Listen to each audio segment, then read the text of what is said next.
Kamusta mga ate, kuya, beshi? Si Chari po ito mula sa The Sun, Moon, Stars, PH Tarot. Ipapaalam ko lang po na ito po ay isang general read o pangkahalatang pagbabasa at maaring hindi lahat ay magtugma sa inyong sitwasyon. I-check din nyo ang inyong Moon, Rising at Venus sign. Baka doon mas tumugma ang read para sa inyo.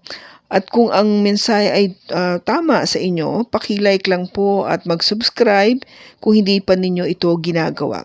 Okay, mag-umpisa na po tayo. Hello po mga ate, kuya, beshies. Kamusta na po kayo? Andito ulit ako si Chari para gumawa ng another reading.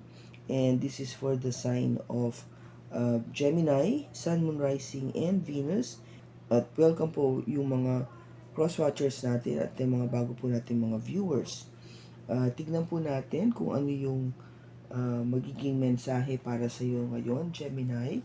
Pero syempre, bago po tayo mag-umpisa, gusto ko po kayong batiin ng maligayang Pasko at sa inyo pong mga mahal sa buhay na maging maligaya po itong kaarawan na to ng ating Panginoon. Para po sa inyong lahat. Okay, tignan natin ngayon kung ano yung mensahe para sa iyo. Wow! Love call. Self-indulge. Old school. Okay, Jenny. Makakatanggap ka ng isang love call.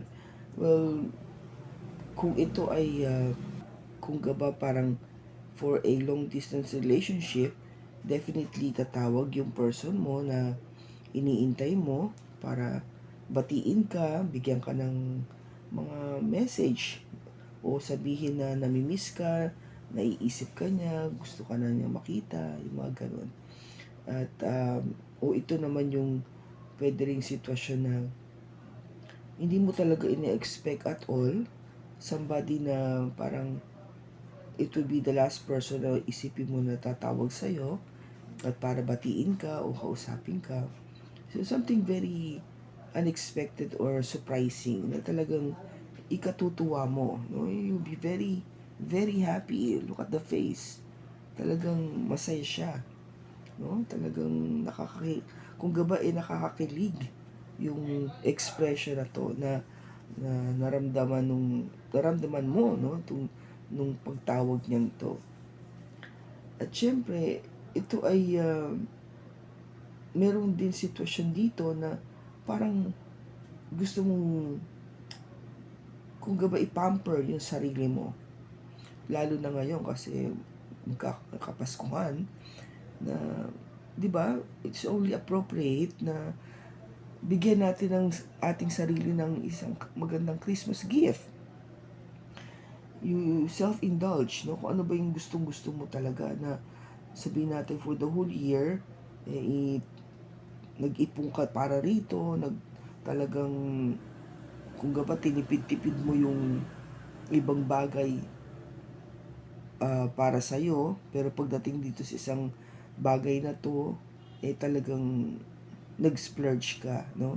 Para kasi sa'yo, for you. Because this is what you wanted to receive. At tagal mo nang gusto, pero syempre, medyo mahal, kaya pinag-ipunan mo muna. Kaya ngayon, dahil meron tayong mga extra na natatanggap na pera from our work, sa government, etc. So kahit papano, nakakayanan na natin bilhin, no, para sa ating sarili. So this is really good kasi it is also an expression of self-love kasi yung binibigyan mo ng value yung sarili mo, no, hindi lang yung mga mahal mo sa buhay ang binibigyan mo regalo, kundi pati sarili mo, which is tama. Old school kasi, no, I think maraming dito relate. Sabihin natin, okay, kinatandaan na, matagal ng panahon, hindi na to uso. But a lot of us are parang within that old school. Kasi syempre, ang oras is gumagalaw, di ba? Nagbabago. kahit papaano yung alam natin noon, somehow 5-10 years from now is hindi na magiging applicable. So you belong somehow dun sa old school pa rin. Kaya nga, it doesn't really matter kung ano yung age mo. But the thing is, kasi nga, we graduate, no?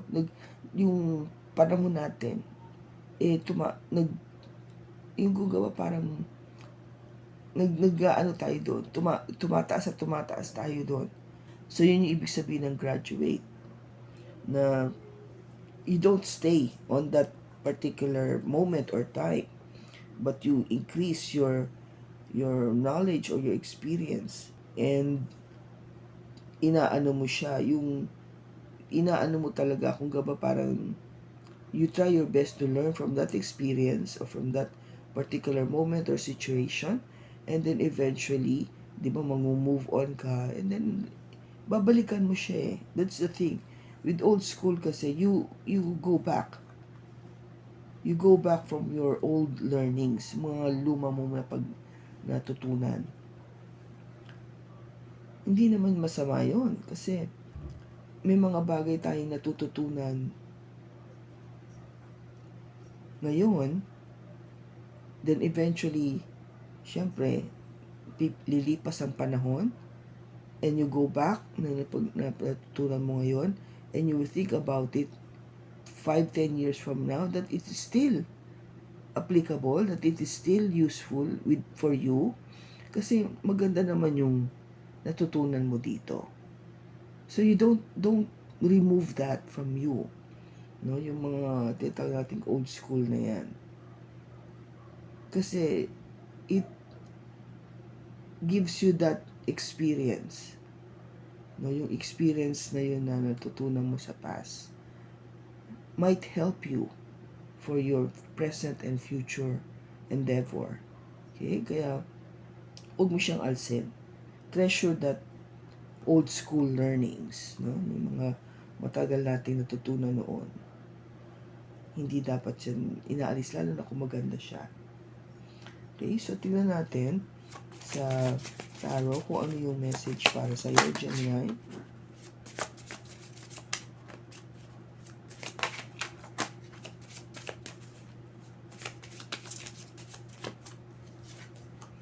We have the Ten of Swords, first card, and then the Sun. We have the Hierophant, the Page of Cups, and the Two of Cups. Wow. Bottom niya is the World. Ito yung tinatawag na may progression, no? Gemini. Kasi yung card mo dito is saying na there was an ending. May natapos. And ngayon papunta ka sa bagong pag-uumpisa, bagong cycle. Kung gaba something new to look forward to. Kasi yung natapos mo na yung ito yun eh. In a way, old school. Natapos mo na yung dati. Kaya mag-move forward ka na sa iba. Kasi may natutunan ka na dito eh. You've learned a lot dito in your past. Kaya it's time for you to move forward and experience a new one. Dahil kasi nga, you have looked or you have, kung gaba parang search or try to understand other perspective in life, yung ibang anggulo ng buhay. So, marami ka talagang inabsorb dito sa huling cycle mo. Which is concerning yung mga most likely yung mga negative or toxic energy. No, if you are in a very toxic relationship, no, as it is saying here sa cards, na kaya nga inano mo eh, kung tinignan mo, pinag-aralan mo, hindi mo lang, ibig sabihin, binigyan mo siya ng pagkakataon sa iyong sarili para makita lahat ng anggulo o prospekto ng buhay pagdating dito sa relationship na to. And you have experienced and understood na may mga bagay na hindi maganda sa relationship na to. That is why you need to end this bad relationship kasi toxic na, and start anew. Mag-start ka ng panibago. Okay? Yun yung sinasabi dito, Gemini. Kailangan mo na magkaroon ng panibagong relationship or move into a much better relationship. Why? Kasi nga yung past mo, very, very painful. Naging masakit para sa'yo. Marami kang na-experience na masasakit na pangyayari, pagsasalita, pag-uusap. Marami. Talagang nakakasakit. Sobra sa iyong damdamin. Nakakasakit. Nagbibigay ng pain sa iyong pagkatao. Nagbibigay ng sakit sa inyong pagmamahalan, sa iyong relationship. Kaya kailangan ng matapos. The Ten of Swords is an ending. Talagang ito yung tama na. Kung gaba, sukdulan na. Wala nang hihigit pa dito. Dahil imagine mo naman kung 10 beses ka nasaksak in a way na hindi yung physically na sinaksak ka, but it could be words, no? Kasi swords are all about communication, about learning the truth, about saying things, hurtful things. You know, marami yan. It could be anything na talagang nagdudulot sa'yo ng pain. Tama na. You've realized na it is about time to stop. It is enough. Tama na. Hindi mo na kaya eh. Kaya, you know, what you wanted is to, this time, to be happy with the sun. No, this is an energy coming from a Leo, Gemini. Gusto mong maging masaya. At tama lang na dapat maging masaya ka. Kasi hindi mo deserve na maging malungkot. No, you don't deserve this. You want to be happy, to be successful, to grow, lumaki, ma-develop, umangat. No? Yun yan dapat. Kaya ano yung action to be taken? Something that you are really thinking about this relationship. Kinukonsider mo tong relationship na to. You could be married or in a relationship. Ito yon, iniisip mo talaga kung ano yung dapat mong gawin. Ano yung next move ka ba? And of course, ang intention is gusto mo lang naman makatanggap ng salita ng pagmamahal. You want to live, you want to express, or you want to receive love. Love lang. Yun yung gusto mo eh. Yung talagang yung pakiramdam ba na alam mo may nagmamahal sa'yo at yung feeling mo rin na may minamahal ka. You want to receive that message of love, or you want to give that message of love. Take it as it resonates, Gemini. Kasi you are looking for your soulmate with the Two of Cups. Somebody na talagang alam mong andyan siya. Somebody na alam mong nakakaintindi o iniintindi ka o naiintindihan ka. Somebody who really loves you and you love so much as well. Pantay. Equal. Yung nararamdaman niya, nararamdaman mo rin. At yun ay pagmamahal. Yun yung hinahanap mo, Gemini. A true love with your person, your real person, no? Coming in.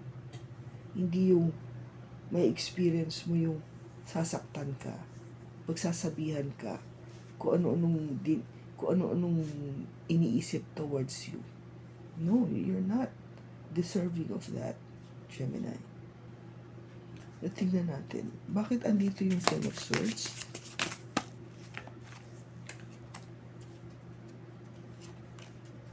Bakit andito yung Ten of Swords? We have the King of Swords, the Empress, and the Seven of Swords. Ano pa nga ba? Ano ba itong mga bagay na to na nakapagdulot ng pagtatapos na to? Yung masasakit na mga nasabi o nalaman.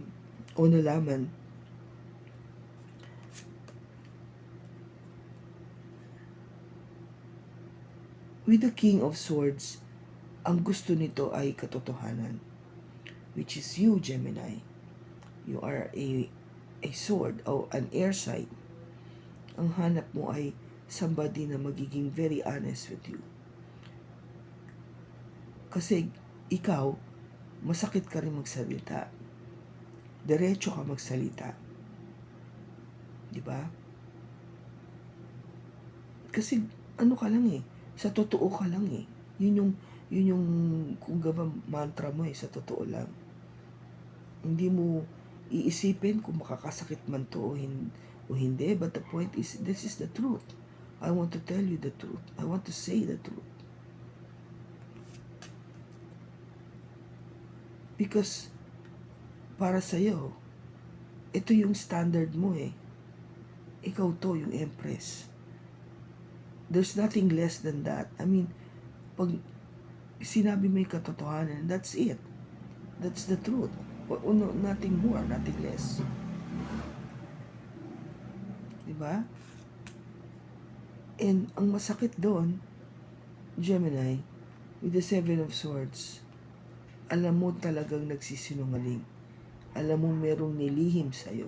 Alam mo may tinago sa'yo. Alam mo merong ginagawa to na hindi mabuti sa iyong likod.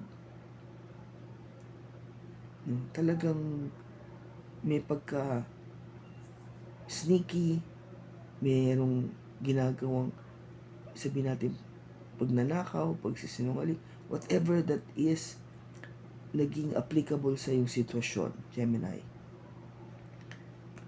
Masakit yun.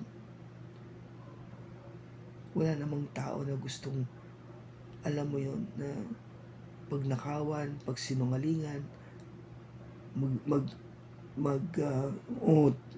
magtago ng impormasyon na napaka-importante. Gusto kong malaman lahat, diba? Lalo na kung nagko-concern ito sa relationship mo, sa person mo.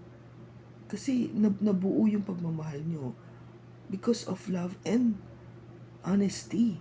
Yung katotohanan na yun. The truth that you love the person and the person loves you. That is the truth. Doon nag-umpisa yun Yung relationship na yun. Yung katotohanan na nasabi mo at natanggap mo na, oo, mahal ko nga ito. Oo, mahal niya ako.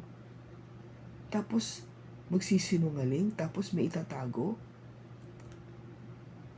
Diba? Parang sakit yun. Kala ko ba open tayo, tapos ngayon may nilihim ka na. So that is really something na talagang would cause an ending sa isang relationship. Diba? Kasi nawala na yung tiwala Magkakaroon na kayo ng trust issue na tinatawag. Pag yun ang nasira, kahit na mahal mo pa yung tao, mahirap ibalik. Mahirap ibalik ang tiwala. Bakit andito yung Sun?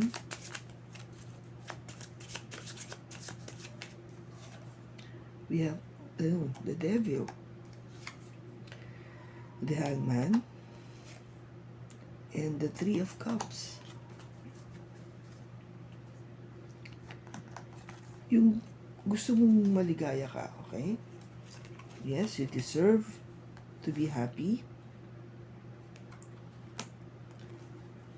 Pero, kasi nga, yung relationship is so toxic, with the devil energy.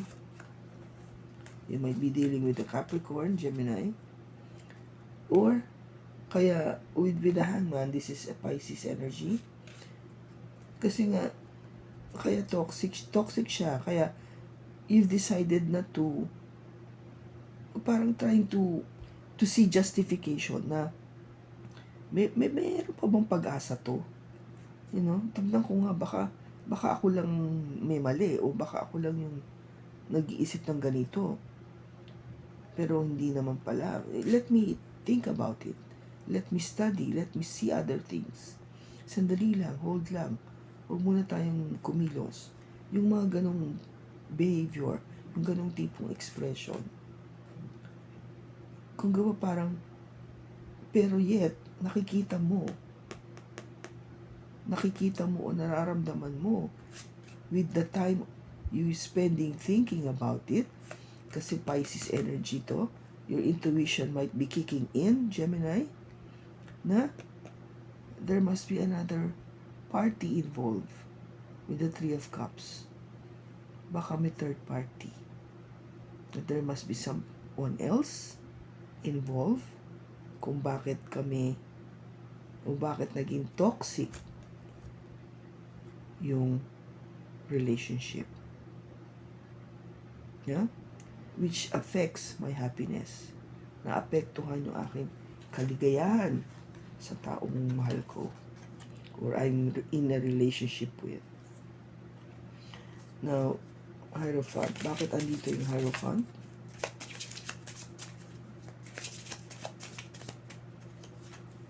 We have the Chariot, the Moon, and the King of Wands. Ang gusto mo talaga, alam mo, yung gagawin mong aksyon after analyzing this relationship, this marriage, is to make that decision. Gumawa ng napaka-importanteng desisyon. And that is to move forward.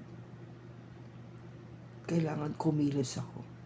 Kailangan hindi ako ganito. Pababayaan ko ba magstay ako dito sa ganitong sitwasyon? No, I have to move. Kailangan ko gumalaw. Dahil marami akong hindi naiintindihan. So this is an energy from Cancer, energy from Pisces, the Moon.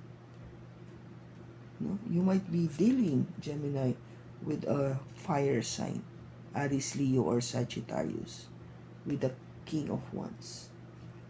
Marami akong hindi naiintindihan sa taong to. Kasi naman napakagwapo, napakaganda. Alam mo yung talagang lapitin ng tao. Ginugusto ng tao. Kasi nga, they're very attractive, they're fun to be with. Very, confident, creative people. Talagang yung attraction nandoon. Kasi nga once ito There's a certain quality of people with the fire sign na talagang, wow, hindi pwedeng hindi ka titingin muli. Kasi they have it. They have that super quality na talagang kaya, ikaw, dahil nga sa sitwasyon nyo, kahit na ganito yon, na alam mo yung iiwanan mo, para sa sarili mo. Because you love yourself. Ayaw mo na masaktan. Dahil ang dami mong hindi naiintindihan sa taong to. Ang daming alam mong may sikreto.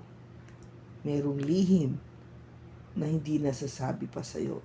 O merong lihim na nangyayari na hindi mo pa nadidiscover.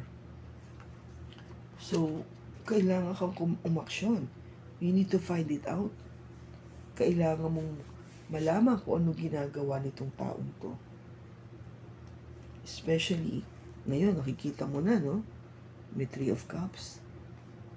Yung last 3 cards dito, kung titignan mo, we have the Seven of Swords, the Three of Cups, and the King of Wands. Diba? Merong nililihim, maybe about a third party. Which is most likely kasi this person is so attractive, your person is so attractive na talagang they like companies of other people. Hindi lang ikaw, but they enjoy the party. They enjoy having fun, having to party with other people. Now, Page of Cups, bakit andito siya?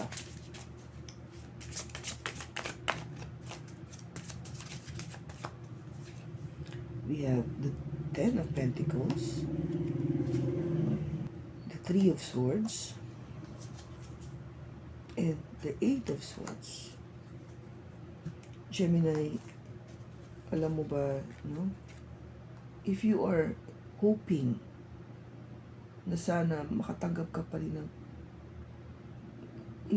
maybe a sorry note, a love note, or tawagan ka man lang, with a love call, tawagan ka man lang to apologize, to say na I missed you, I'm sorry, I love you, or I still love you, yung mga ganon. Kasi, you know your person na alam mo siya yung kaligayahan mo, siya yung talagang magdudulot sa'yo ng lahat-lahat ng minimithi mo o yung bagay na pinapangarap mo. No? Pero nasaktan ka with the Three of Swords. It was so painful, Gemini. Painful to a point na hindi mo agad to nakita. No, you didn't realize yung pain na to. You didn't realize na you were in this situation na dinala ka ng person mo sa ganitong sitwasyon. Having maybe a third party. No? Masakit. Masakit yun. To a point na wala na. Parang yung dating pangarap mo na maging maganda kayo panghabang buhay, biglang bang, nasira. Kung gaba sa isang bagay na buo nagkaroon ng crack, nabaksak, nagka-crack, nasira, nahati. Hindi mo agad nakita yon. You were sort of blinded. No? There's a fact na niloko ka ng person mo. Sinungaling. Diba? So, bakit andito yung Two of Cups?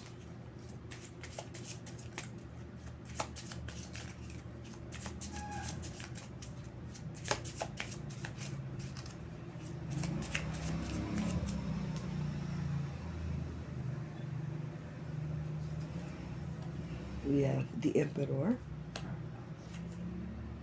the King of Pentacles, and the Ten of Wands. Now, ang gusto mo, you're hoping that, one day, makita ko yung aking soulmate, the one that is truly meant for me. Somebody na talagang who is seryoso sa akin. Somebody who is mature. Somebody who is determined. No? Na talagang stable na. Just like this King of Pentacles. An earth sign. Taurus, Virgo, or Capricorn. Somebody might be older or matured na nga. Yun yung hinahanap ng qualities. This time, hindi na yung katulad nito na pa-cute-cute, na porma-porma, party-party. Hindi na ganun. Hinahanap mo na ngayon talagang somebody na you could lean on. Somebody na talagang sure na sure ka. Sure na sure ka sa pagkatao niya, kung gaano siya karesponsable, kung gaano siya mapagmahal sa kanyang pamilya at sa kanyang career. Kasi ayaw mo nang mahirapan. Gemini, this is so burdensome with the Ten of Wands. Inatapon mo na yung pabigat na yan sa iyong buhay. You don't want the past. Ayaw mo na yan. gusto mo talagang matapos na kasi this is also an ending. Kung we start with an ending, we end with an ending. Diba? Kasi yun yung gusto mo eh. You wanted somebody talagang who will always be there for you, who would be very loyal to you, who would just love you, who you are, support you, kung ano man yung ginagawa mo, understand you in times of things that are not really smooth with you and with your life. Andun talaga, andun yung support at pagmamahal. Yun yung hinahanap mo. And that is wonderful. That is so beautiful, Gemini. Kasi lahat tayo ganyan ang gusto. That one person, kaya nga tinatawag natin the one. Kasi siya lang yung may ganong qualities na nakitaan mo amongst dun sa mga dati mo, mga exes mo, o anybody around you.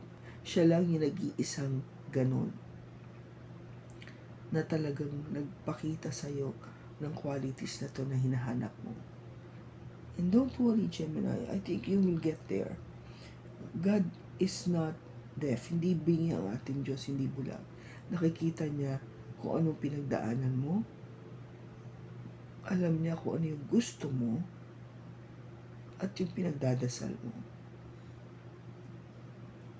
Hindi pa natin ginagawa, hinihiling.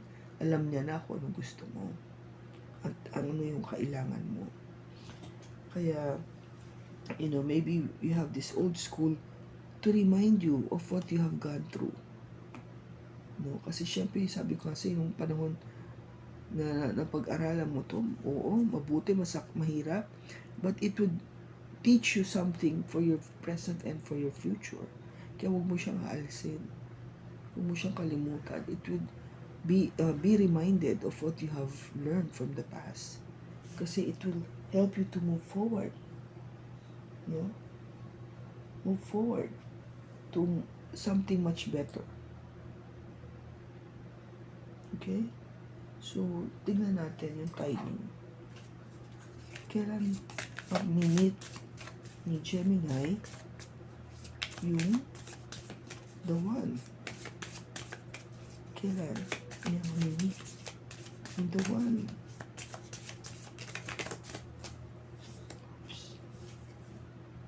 Wow. February. Gemini. This coming February. See, kung ito na nga yung buwan na mamimit mo yung the one. Malay mo, it could be a fantastic Valentine's Day celebration, diba?